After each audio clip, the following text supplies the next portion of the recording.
Have you ever sat down and wondered what the very first sock in history actually looked like? Not the neat white cotton ones you pick up at the supermarket. Not the sleek black office socks that somehow vanish in the washing machine. But the very first prehistoric attempts to keep our toes warm, tens of thousands of years ago, before fashion brands, before even the idea of fashion itself. Humans were wrapping animal skins and grasses around their feet. Picture a hunter in the Ice Age, stumbling across the tundra, wearing crude bundles of fur tied with string. Technically not socks, but the ancestor of everything you and I pull out of the drawer today. And here's the thing. These early socks weren't made for style points. They were survival gear. Without them, frostbite was waiting around the corner. Still, I can't help but imagine some caveman proudly thinking, yeah, these mammoth hide socks really bring out the color in my club. Humans have always had a little bit of vanity, even when shivering in caves. Now, move forward a few thousand years to ancient Egypt. The Egyptians looked at socks and thought, why not make them fabulous? Archaeologists have discovered ancient linen socks buried in tombs, and they weren't dull. They were dyed in bright red and yellow, woven carefully by hand. Some even had a split between the big toe and the others. Basically, toe socks, designed to fit perfectly with sandals. Imagine that. King Tut strutting around in golden jewelry and bright red split-toe socks stuffed into sandals. It sounds ridiculous now, but that was cutting-edge fashion 3,000 years ago. Maybe we laugh, but let's be honest. Half the people you know wear Crocs with socks. So, have we really advanced? And these weren't just everyday items. Socks were so important. Egyptians packed them into tombs for the afterlife. Think about that. Out of all the things you'd want for eternity, they said, don't forget the socks. That tells you everything you need to know about the comfort of warm feet. Meanwhile, across the Mediterranean, the Romans had their own sock drama. At first, socks were seen as weak. Real Roman men showed their toughness by going barefoot or wearing sandals with nothing underneath. But as winters set in and soldiers marched through cold, muddy terrain, sandals alone didn't cut it. Slowly, Romans adopted wool foot wraps called udones.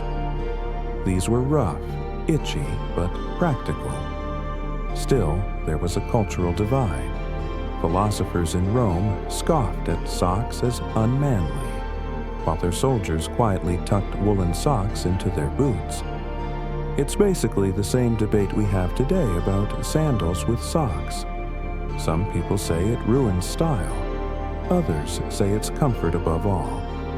The argument is at least 2,000 years old.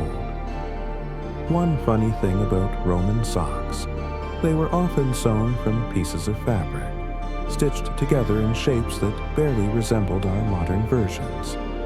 So, if you imagine perfectly matched pairs, forget it. They were more like little fabric bags for your feet. Probably lumpy, definitely itchy, but at least warmer than nothing.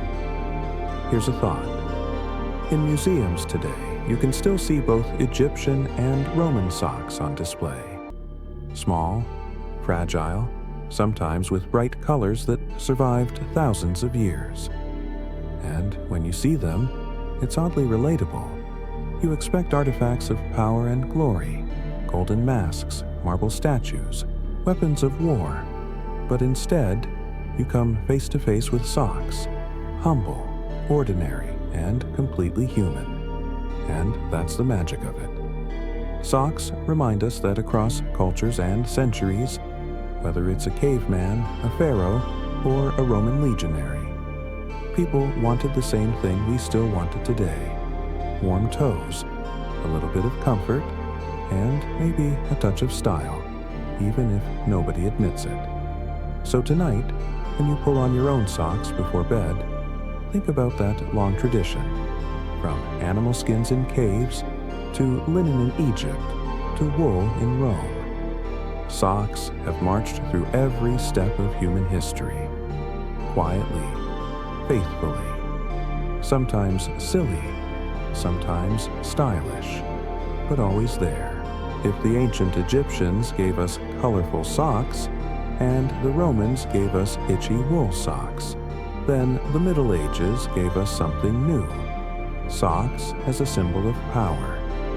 By the early medieval period in Europe, socks weren't just about warmth anymore. They became fashion statements, loud declarations of wealth, and, surprisingly, tools of politics. Yes, believe it or not, a piece of fabric on your feet could determine whether you looked noble or just ordinary. Let's set the scene. Imagine a medieval banquet, lords and ladies dressed in shimmering silks and velvets, and under the long tunics and robes, brightly dyed stockings stretching all the way up the thighs. That's right. Stockings were the real flex of the 12th and 13th centuries. Not the sword, not the crown, but the legs wrapped in expensive fabric. And the colors mattered. Rich crimson or deep purple socks. That was royalty or very high nobility.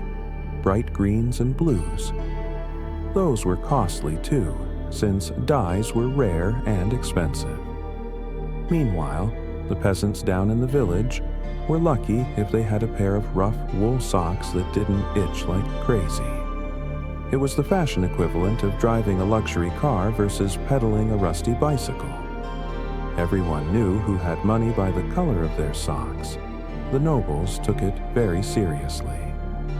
So seriously that in 1463, King Edward IV of England actually passed a law banning common folk from wearing certain types of stockings, especially silk. Can you imagine? A medieval police officer stopping you on the street. "Excuse me, sir, those silk socks are above your station." That was literally the law. Fashion policing. Middle Ages style. Now, stockings in the Middle Ages were long, thin, and often attached to a kind of primitive underwear called a codpiece, which we won't go into too much detail about. But let's just say, socks weren't just practical. They were tied to all kinds of bold, sometimes ridiculous, fashion experiments.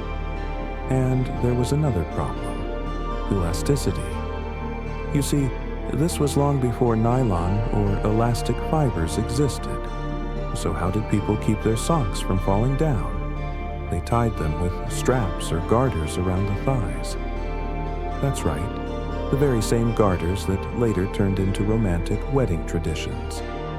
Originally started as nothing more than sock suspenders. Of course, people had a sense of humor about it, even then.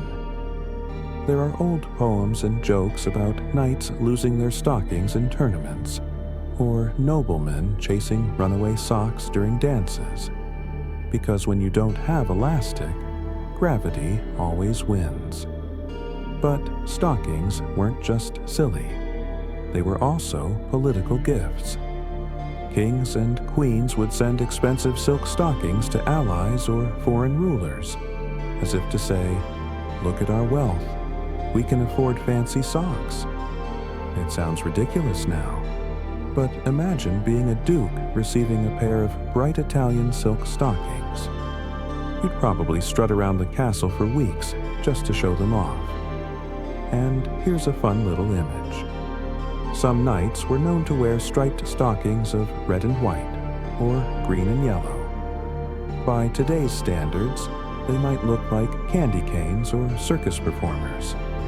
But in the Middle Ages, that was peak fashion.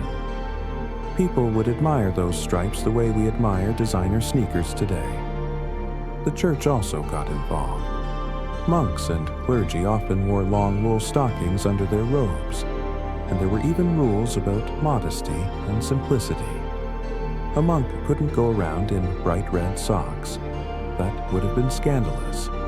Instead, their stockings were plain, usually undyed wool, the medieval equivalent of business casual. So, when you look back, socks in the Middle Ages weren't just socks.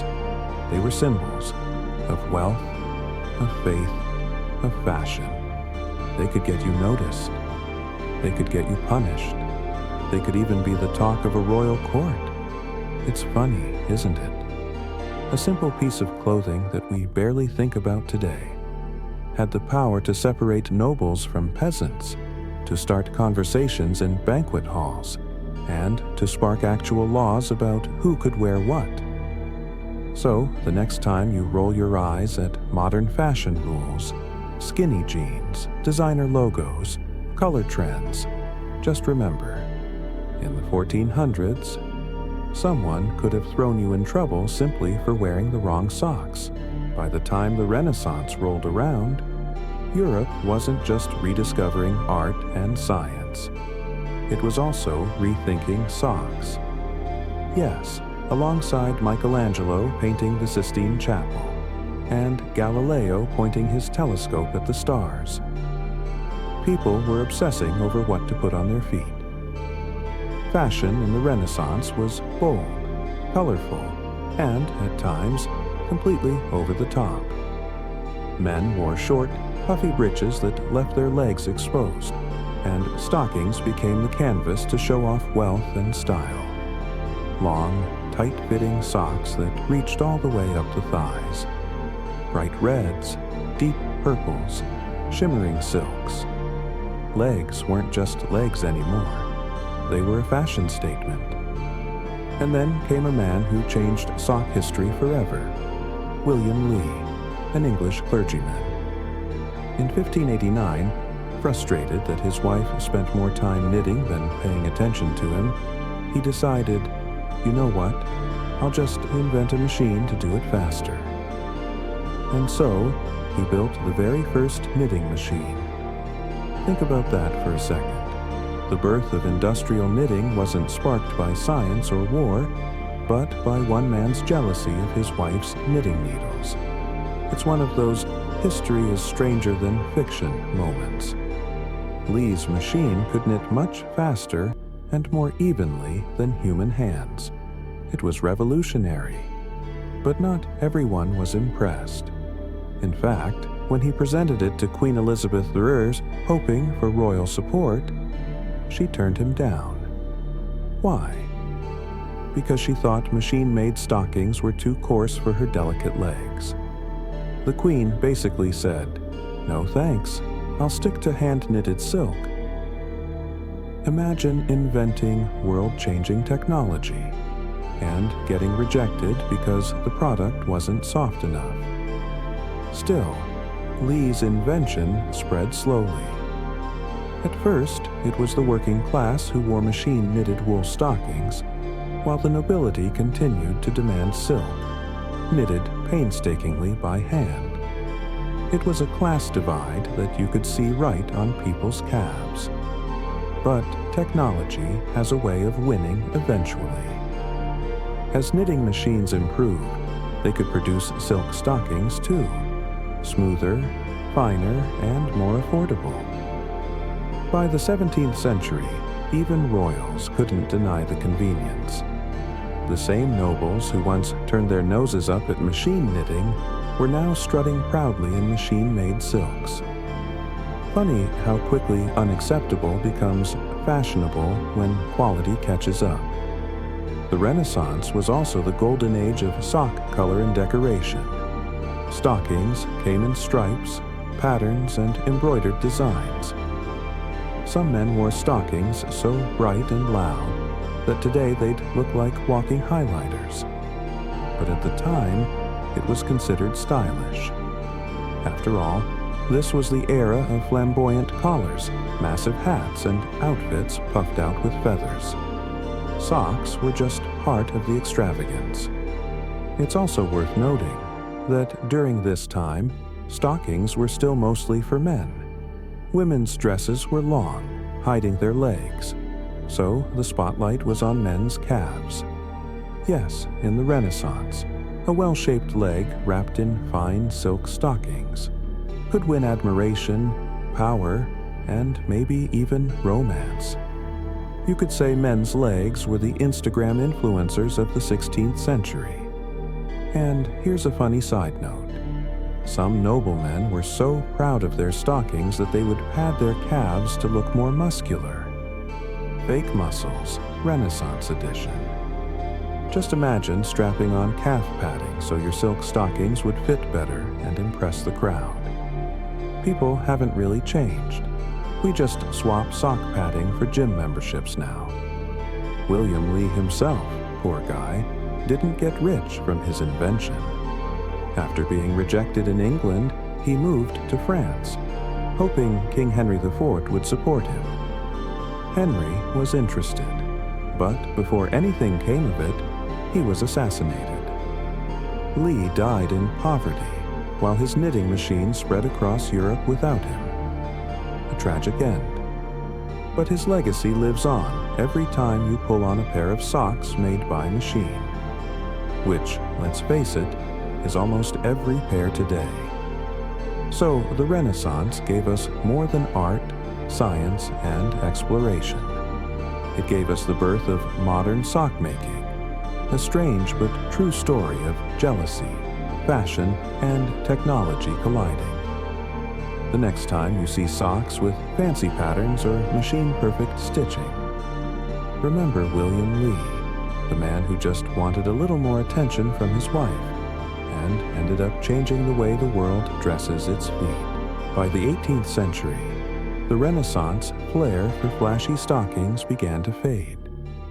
Fashion moved on, and something new arrived on the scene: the Industrial Revolution. Factories, machines, steam engines, and yes, even socks were swept up in the storm of progress. The knitting machine invented in the Renaissance had already changed the way stockings were made, but the Industrial Revolution supercharged it. Suddenly, socks weren't just for nobles or merchants or wealthy townsfolk. They became accessible to almost everyone. In England, places like Nottingham became the beating heart of sock production. Imagine a whole town buzzing with clattering knitting frames, turning out stockings day and night. Workers hunched over machines, producing thousands of pairs. Not luxurious silks, but sturdy wool and cotton. Socks for the growing armies of factory workers, sailors, and miners. And here's the twist. Just as socks were becoming cheaper and more practical, fashion at the top was shifting in a new direction. The 18th century elite adored white stockings, crisp, spotless, elegant. A gentleman in London might strut about in dazzling white silk socks, peeking out from breeches just below the knee. It looked refined, yes, but anyone who has ever worn white socks knows the truth. They stay white for about 5 minutes. Then they become gray, brown, or some unfortunate shade in between. Yet, in the minds of aristocrats, white meant purity, wealth, and the ability to stay far away from muddy streets. Meanwhile, down in the factories and fields, workers wore rough, durable stockings. They were often scratchy, sometimes full of holes, and frequently patched. A good pair of socks could be the difference between comfort and blisters during a 12-hour shift. In some ways, socks became the quiet heroes of the working class, keeping feet warm in freezing mills and mines. As the 19th century unfolded, something else happened that would change socks forever. Trousers replaced breeches as the standard for men's clothing. Before, stockings were proudly displayed, showing off colorful patterns, embroidery, or just the smooth shape of a calf. But now, pants covered everything. Socks were hidden from view. relegated to a supporting role instead of being the star of the outfit. This shift had a big effect on sock culture. Instead of loud colors and flashy embroidery, practicality took over. Black, gray, brown, plain and serviceable. The sock went undercover. But technology didn't stop. New materials began to appear. Rubber threads were experimented with in the early 19th century, making stockings more elastic. For the first time, socks could grip the leg without the help of garters. No more constant tugging to keep them up. It may sound small, but for people living in the 1800s, this was life-changing. Imagine not having to worry about your socks collapsing around your ankles every few steps. Revolutionary. Factories also meant global trade. English stockings were exported to Europe, America, and beyond, while cotton plantations in the American South fed the booming demand for cheap sock material. It's not a pretty story, since much of that cotton came from enslaved labor. Socks, humble as they were tied directly into the biggest economic and moral battles of the era. And of course, the army played its part.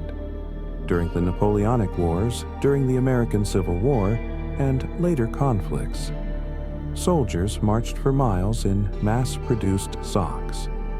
Military handbooks even stressed the importance of clean socks, because trench foot, blisters, and frostbite could cripple an army faster than bullets. A soldier might forget his rations, but he never forgot his socks. By the end of the 19th century, socks were everywhere, from the highest aristocrat in his spotless whites to the factory worker in patched wool, to the soldier trudging across battlefields. Everyone wore them, but rarely thought about them. Socks had gone from being luxury fashion to an invisible necessity, quietly doing their job under the shadow of trousers. It's funny to think about. For thousands of years, socks were a visible sign of power and style. But thanks to the Industrial Revolution, they became democratized, practical, and, well, kind of boring. Yet that boredom was their triumph, because it meant socks had finally become universal. So the next time you look at your plain black office socks and sigh, remember that they are the descendants of a revolution, forged in noisy factories, soaked in history, and shaped by changing fashion. They may be hidden now, but they once strutted proudly through palaces and courts, and then marched into the machines of industry, the 20th century, a time of airplanes, radios, movie stars, world wars, and, believe it or not, socks making some of their boldest appearances yet. At the dawn of the century, socks were still mostly practical. Solid colors, durable fabrics, reliable cotton or wool. But the world was changing fast, and socks were about to follow. Let's start with the wars. In World War I, soldiers quickly learned that socks weren't just clothing. They were survival gear. Trench warfare meant standing in mud and water for days on end, feet soaked, cold, and vulnerable. Doctors discovered a horrible condition called trench foot, where constant dampness led to infection, even amputation. The simple sock became a soldier's best defense. Letters from the front often included desperate requests. Please send more socks. Not chocolate, not cigarettes, socks. Back home, knitting circles sprang up. Grandmothers, mothers, and even school children knitting socks to send to the boys at the front. In some towns, producing socks for soldiers was seen as a patriotic duty. You weren't just knitting. You were fighting for your country, one stitch at a time. World War II was no different.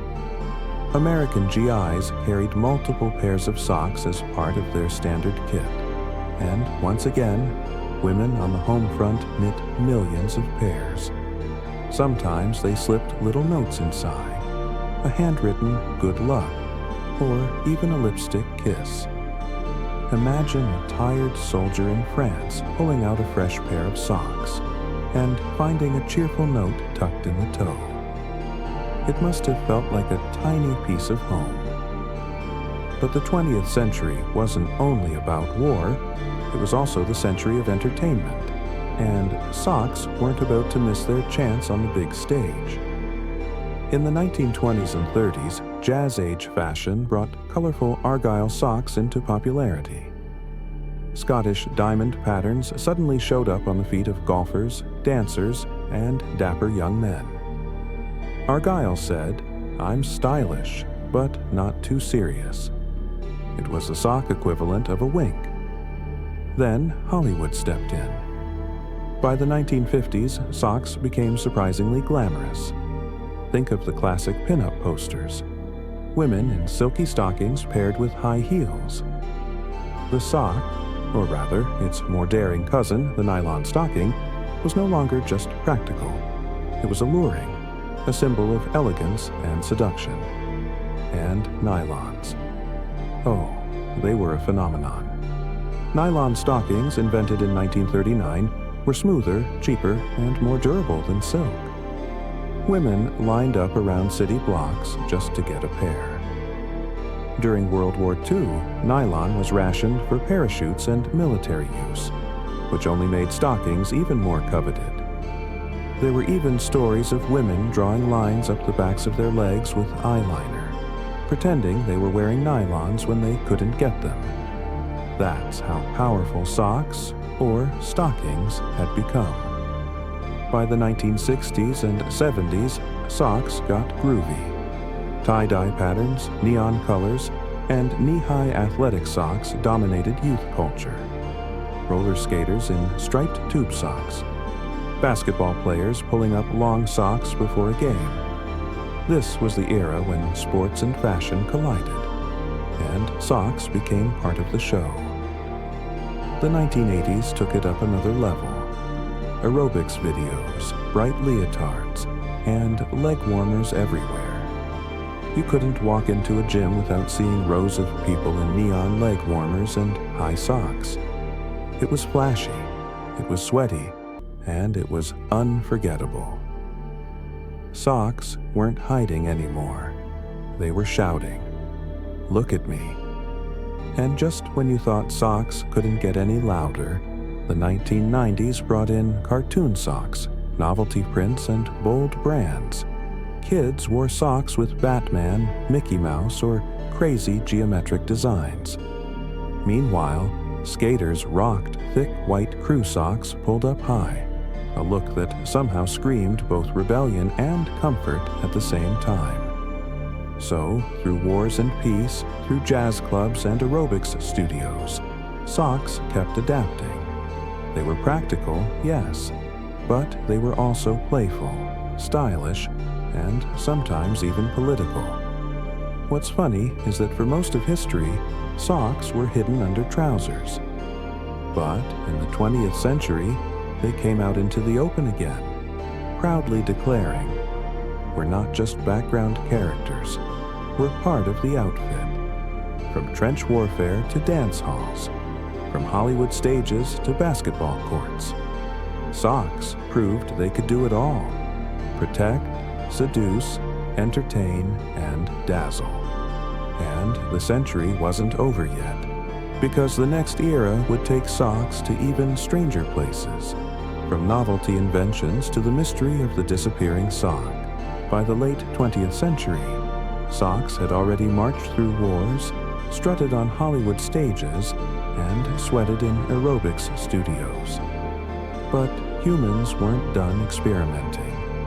The modern age gave us some of the strangest, funniest, and most creative socks ever imagined. Let's start with toe socks. You know the ones. Each little piggy wrapped in its own colorful fabric sleeve. They first became popular in Japan, where practicality met quirkiness. The idea was simple. If your fingers each get their own glove, why not your toes? Some people swear by them, saying they reduce sweat and friction. Others look at them and think, those feet are wearing rainbow caterpillars. Toe socks are one of those love it or hate it inventions. You either feel liberated or like you're constantly counting your toes. And speaking of Japan, you can't ignore the tabi sock, traditional white socks with a split between the big toe and the rest, designed to be worn with wooden sandals. They look a little like ninja gear, and in a way, they are. If you've ever seen martial artists darting around in split-toe socks, you realize socks can look surprisingly fierce. But the world didn't stop at functional weirdness. It went full comedy.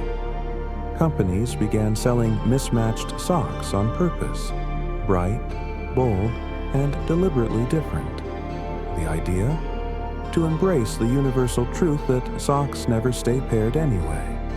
Why fight the laundry monster when you can celebrate it? Suddenly, kids and adults alike were strutting around with one green polka-dotted sock and one pink striped sock, and calling it fashion. Maybe they were right. If you can't beat the sock gremlins, join them. Then came the novelty socks, the kind that scream personality from the ankles down. Socks with pizza slices, tacos, beer mugs. Socks with superheroes, emojis, and memes. There's a sock for every mood. Want to announce that you love cats? There's a sock with tiny cats and sunglasses. Want to show your sarcasm? There's a sock that literally says, "This meeting is pointless," in big letters. Socks became billboards for our quirks, little fabric diaries for our feet. Of course, technology had to join the fun. Enter the smart sock, marketed as high-tech athletic gear, measuring steps, heart rate, even running form. Imagine telling someone in the Middle Ages that your socks can now send data to your phone. They would probably burn them as witchcraft. Yet, here we are. People wearing Wi-Fi-enabled socks that can tell them they need to hydrate. And then there are the scented socks. Yes, somebody thought of that. Infused with lavender, peppermint, even fresh laundry smells. The goal is to mask unpleasant odors. But let's be honest. After one intense workout, even the strongest lavender loses the battle. The foot always wins.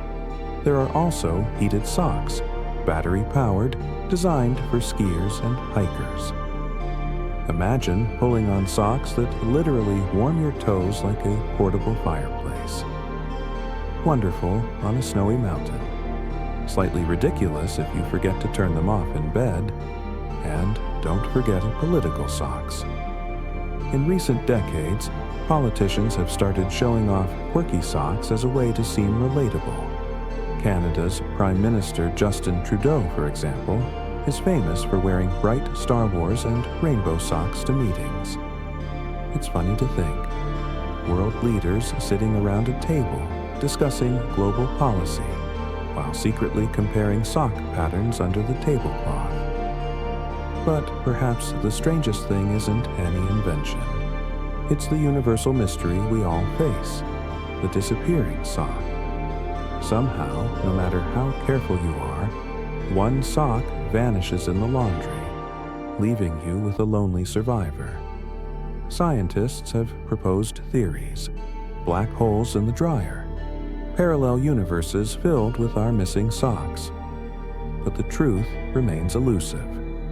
The sock, humble as it is, may be the only household item with supernatural powers. And yet, maybe that's why socks are so lovable. They're not just fabric. They're comedy, comfort, confusion, a reflection of our quirks and creativity. Whether it's toe socks, taco socks, or socks that vanish into the unknown. They remind us that life doesn't always need to be serious. Sometimes even history itself, can be a little silly around the edges. So, as you pull on your mismatched pair tonight, maybe laugh at the absurdity. And remember, socks have come a very long way from mammoth hides and Egyptian tombs, and they still have plenty of surprises left to give. And here we are, the 21st century, a world of smartphones, space travel, artificial intelligence, and yet socks are still with us, quiet, ordinary, dependable. Today, socks are everywhere. Athletes wear performance socks with compression and moisture-wicking fabric. Businessmen wear sleek black or navy socks under suits. Teenagers wear loud neon socks covered in cartoon characters. Even babies who don't walk yet get tiny socks shaped like shoes. We've reached the point where there's a sock for every age, every mood, every occasion. Sports gave socks a huge stage in modern culture. Basketball players pull up long, logo-covered socks that become part of their brand. Soccer players can't take the field without tall socks holding shin guards in place. Runners invest in technical socks that promise fewer blisters and better circulation. It's funny to think that, in a way, socks have become performance equipment. The quiet teammates helping athletes score points, set records, and chase medals. At the same time, socks have turned into gifts, the kind that are both practical and slightly disappointing. Who hasn't unwrapped a present and found socks inside? As a kid, you sigh. As an adult, you secretly cheer, because now you don't have to buy them yourself. Socks are the gift you don't want, but always need, a paradox wrapped in cotton. And of course, socks became internet famous. Memes about lost socks. Instagram accounts dedicated to funky sock styles. Even YouTubers reviewing the best socks of the year. Yes, that's a thing. In our hyper-connected world, socks found a way to sneak into the spotlight. But let's not forget the strangest part of all, the eternal mystery of the disappearing sock.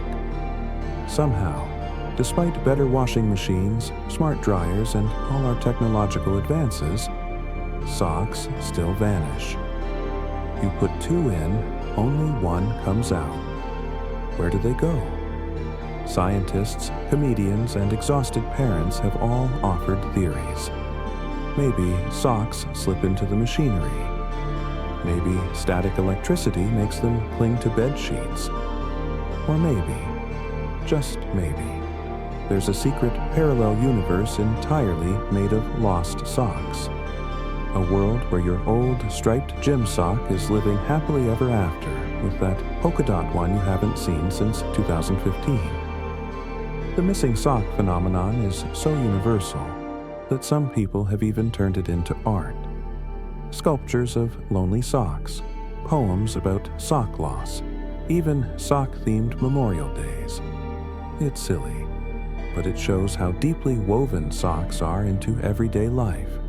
We laugh, we complain, but we all know the pain of the sock singularity. And yet, even with their vanishing acts, socks remain faithful companions. They're the first thing you reach for on a cold morning, the little cushion between your feet and the hard world. They've marched with us through history, from caves and tombs, to factories and battlefields, to sports arenas and fashion runways. Think about it. Socks have been humble survival gear, elite fashion symbols, industrial products, patriotic tokens, seductive accessories, novelty gifts, and high-tech gadgets. Not many items of clothing can boast such a long and strange resume. So tonight, as you slip into bed, maybe with your socks on, maybe with them off, take a moment to appreciate them. These soft little tubes of fabric carry thousands of years of history. They've protected kings, soldiers, workers, and dreamers. They've been laughed at, desired, hidden, and celebrated. And most of all, they remind us that even the smallest things in life can have the biggest stories. Because history isn't just written in crowns and swords. Sometimes it's stitched into the quiet comfort of a pair of socks. So sleep well, warm, cozy, and maybe smiling a little, knowing that the socks on your feet are part of one of humanity's oldest, funniest, and most overlooked traditions.